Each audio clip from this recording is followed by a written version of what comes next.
To ask questions to Josh, please hit the raise your hand function, and we ask that you please state your name and affiliation. We'll start with Eric Kane, and then we'll go to John from the Toronto Sun. Hey, Josh, your week at the Senior Bowl, obviously productive. What areas do you think you grew that week? And overall, how much do you think that benefited you throughout this process? Just definitely being able to go and compete with, the best players in the country. There was a lot of great guys down there. Definitely a great experience for me to get my feet wet with a NFL offense. So just being able to show that I could grasp plays and concepts and schemes. Hi, Josh. John Crick from the Toronto Sun here again. Last month, you told me your goal was to break the 4.5 second barrier in the 40. So are you still going to run the 40 tomorrow? And if so, have you refined your goal to a more specific, like 4.4 something time? Can you repeat the first part of the question? Sorry. Yeah, you said you want to break 4.5 in the 40. So do you have a specific goal more than that, like 4.42, 4.44, something like that? No specific goals. Just I got ranges I want to be in. So I want to run anything in the 4.4s to no higher than a 4.53. So that's what I'm aiming for. What have you been doing in practices? Haven't timed for a while now, but I've been in those ranges. So we're all about to find out tomorrow. Thanks, man. We'll go to Dan Ralph for the Canadian Press, and then David Pascal.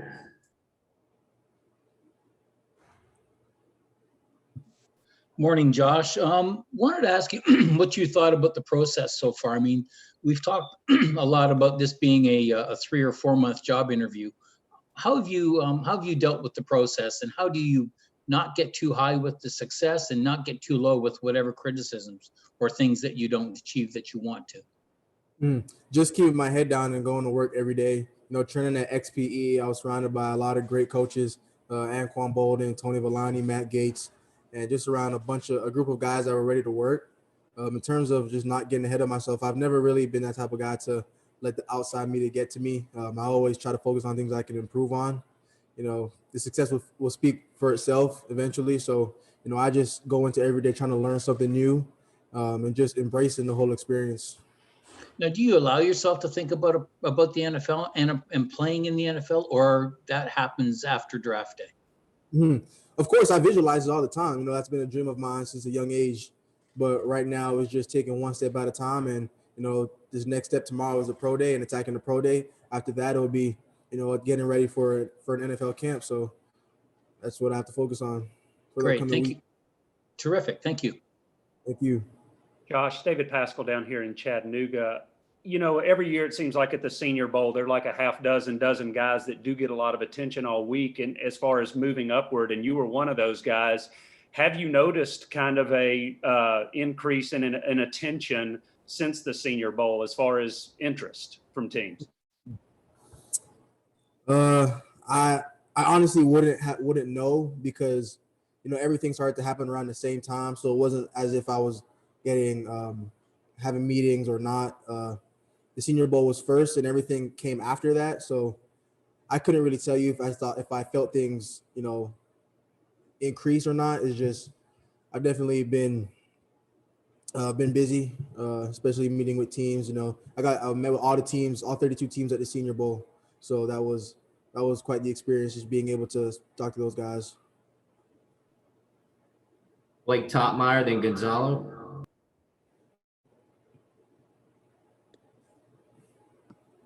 Yeah, Josh, I was wondering, when you talk with folks from NFL teams, what do they tell you they like about your game, and what areas, what feedback do you get about in terms of areas, for improvement as you move on to the pros?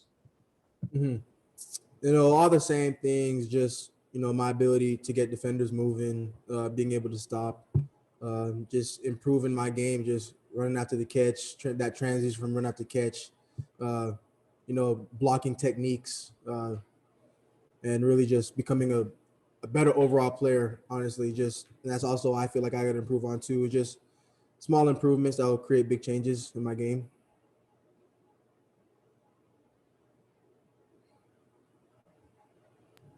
Gonzalo?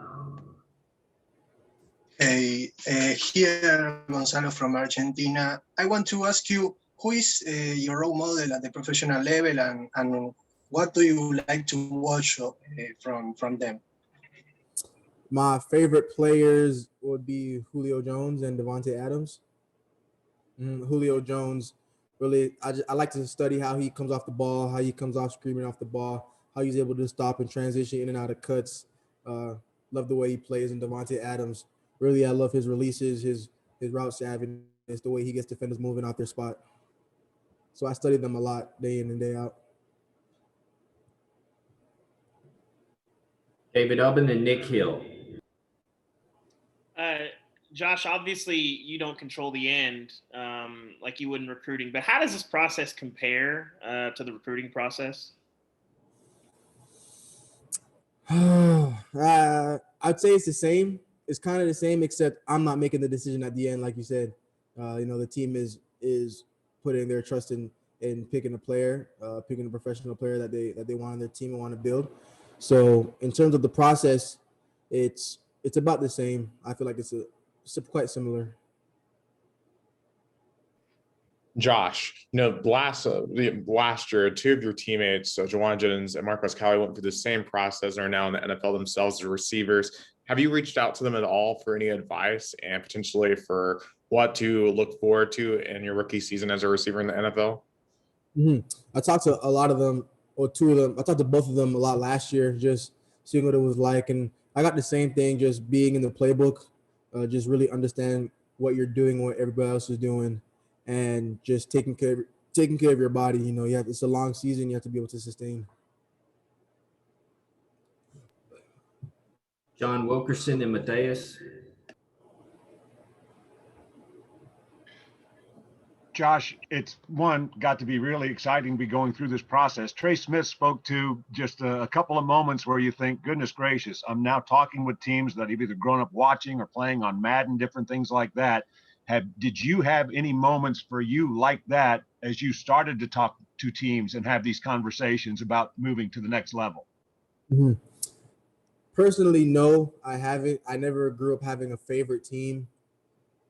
Just throughout college, I used to study players. So, sometimes I'll talk to the teams with the players that I study.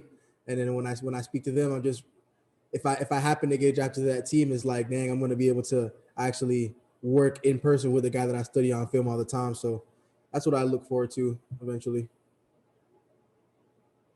Josh, Mateus from Time Out Brazil. Congratulations for going for the NFL draft. In the class of so many good receivers, how do you think that playing in the conference that you play in college, the strongest conference in the country, can help you on this transition? And any NFL team talk to you about play on the slot on the next level? So what was the question? Sorry. Playing in the conference that you play in college, and that's the strongest on the college football. How do you think that helped you on the transition for the NFL? Yeah. And if any team talked to you of being a slot receiver on the NFL? Okay. So to answer your first question, definitely playing in the SEC will definitely help. There's a lot of great, talented players that I played against every week in and week out. And, that will definitely prepare me for the next level, just being around guys that are big, guys that can move, guys that can run just as fast as me, but are in the interior. So not saying I'm slow, but you know what I'm trying to say, guys with great talent and playing in the slot, I just have to be ready. I just have to be ready as a player to be anywhere. Coach T used to emphasize that, slots don't make it to the NFL, or wideouts don't make it to the NFL, receivers make it to the NFL. So I just have to be able to be expendable and go in and out whenever I have to.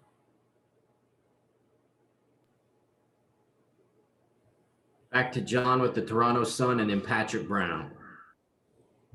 Yeah, Josh, just in the last couple months, there's a lot of stories now being made on you and done on you in Canada. And I just wondered if any family and friends have started to, hit you up that haven't in a while, just with your rising kind of popularity in Canada now.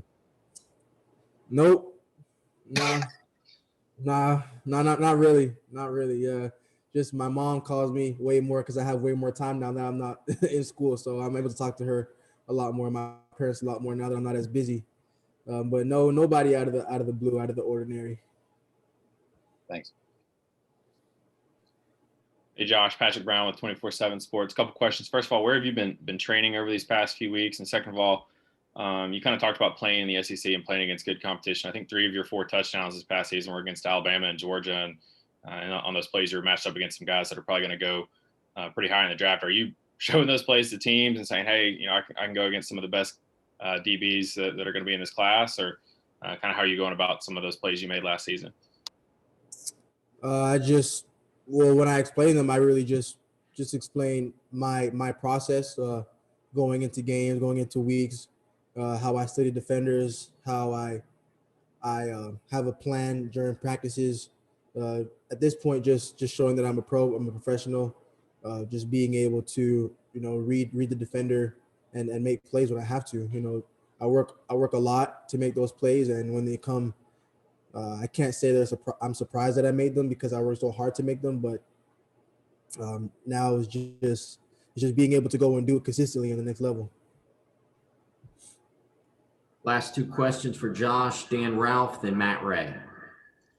Josh, I'm wondering if there's anything you want to prove tomorrow that maybe we haven't seen or people haven't seen, but you want to show that there's an element about your game that maybe hasn't transpired very much this season? No, nothing really tomorrow. Just regular drills. Obviously the 40, I want to show that I'm fast. Vertical jump, all those type of things that I definitely want to test well in. But everything I want to prove would be on the playing field. Yeah. Okay. Thanks. Josh, you mentioned T a little bit ago. I was just wondering, have you had any conversations with him about, what the process is kind of like from his point of view now that he's with the Ravens? And have you been able to pick his brain on, what he would be looking for that could maybe help you along the way in the process? I haven't spoken to him much. I think he's just letting me do me right now, letting me focus on pro day. But I did see him at the Senior Bowl. He came down to watch and show some love and support. So that was nice. That was probably the last time I spoke with him. I'll text him sometimes, just checking up on each other, but nothing really in terms of the next level or to really pick up my brain. I think right now he's letting me focus on the task at hand. Thank you. Thank you, Josh. We'll continue with Bryce Thompson shortly.